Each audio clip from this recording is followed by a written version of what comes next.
Kemuliaan bagi Allah di tempat yang maha tinggi. Damai sejahtera dicurahkannya bagi kita pada hari Selasa 2 September 2025. Para pendengar renungan Oasis Fajar, mari kita berdoa. Kasih karunia Allah yang nyata dalam hidup kami memungkinkan kami ada sampai saat ini, yang oleh karenanya kami memuliakan Engkau sebab kebaikan-Mu nyata dalam hidup kami. Kami ingin mendengar firman-Mu, berbicaralah bagi kami. Demi nama Yesus Kristus kami berdoa. Amin. Saudara-saudara yang dikasihi Yesus, pembacaan Alkitab kita terdapat dalam Injil Matius 4 ayat 1 hingga 4 dengan judul perikop pencobaan di padang gurun. Maka Yesus dibawa oleh Roh ke padang gurun untuk dicobai iblis. Dan setelah berpuasa 40 hari dan 40 malam, akhirnya laparlah Yesus. Lalu datanglah si pencoba itu dan berkata kepadanya, "Jika engkau anak Allah, perintahkanlah supaya batu-batu ini menjadi roti."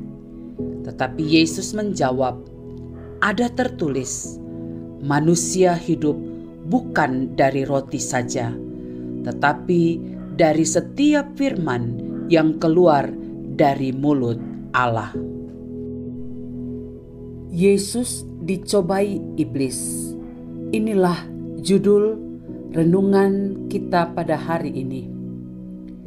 Ayat penekanan pada ayat 1, maka Yesus dibawa oleh Roh ke padang gurun untuk dicobai iblis. Setelah Yesus dibaptis dan dipenuhi Roh Kudus, Yesus dibawa ke padang gurun. Di sanalah ia dicobai oleh iblis. Pencobaan yang dilakukan kepada Tuhan Yesus merupakan upaya yang dilakukan untuk menguji ketaatannya kepada kehendak Allah.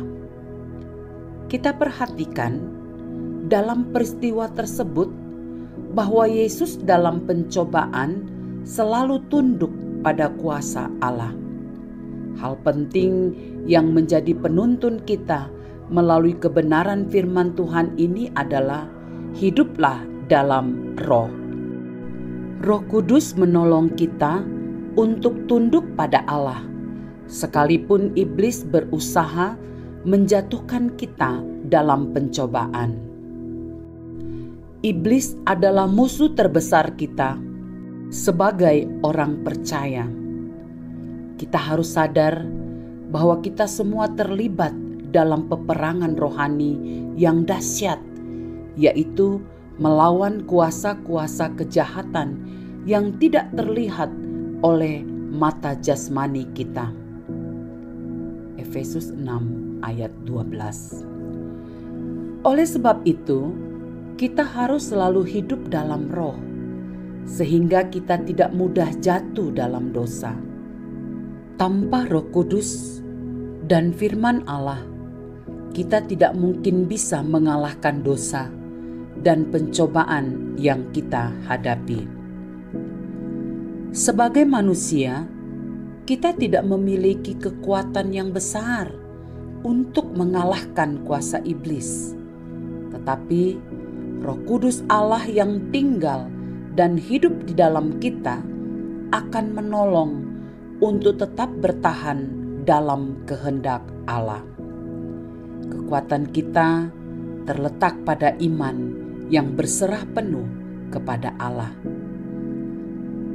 Melalui teks ini, kita diajar untuk hidup dalam penyerahan dan penundukan diri kepada Allah, sehingga Roh Kudus akan terus menuntun langkah hidup kita. Saudara-saudara yang kekasih, pencobaan adalah bagian dari perjalanan iman kita, orang percaya. Yesus sudah menang, dan Ia menunjukkan caranya, yaitu mengandalkan Roh Kudus dan firman-Nya, sehingga tidak mudah digoyahkan oleh bujukan iblis, tetapi menyadari bahwa hidup kita harus tunduk pada kehendak Bapa.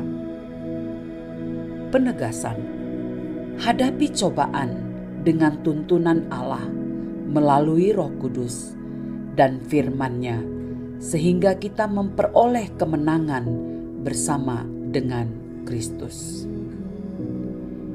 Saudara-saudaraku, mari kita berdoa.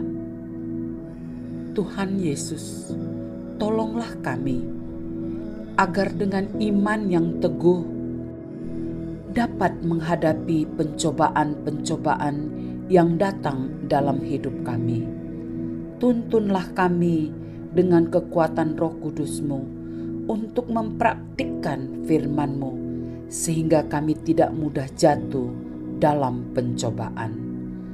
Dalam nama Tuhan Yesus kami berdoa. Amin.